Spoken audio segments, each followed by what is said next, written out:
Mga alagang aso na nakasuot ng costumes rumampa sa fashion show sa Lawag City. Silipin sa report. Hanggang saan ang kaya mo para sa iyong alagang aso? Kaya mo rin bang rumampa? Mag-costume tulad sa iyong pet?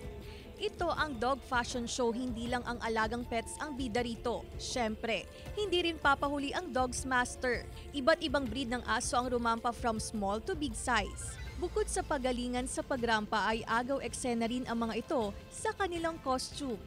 May mga naka-tote dress, military costume, native attire na may hila-hila pang kalesa.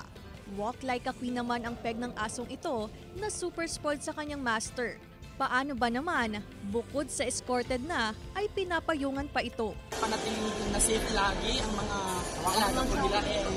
Please po, palagi bigyan ng atensyon ang mga ating alaga. Hindi madali ang maging fur parents. Magastos at mabigat man sa bulsa, ay hindi naman matatawaran ang kasiyahang bigay sa atin ng mga pet. Claire Lacanilaw, Dungka, One North Central Luzon.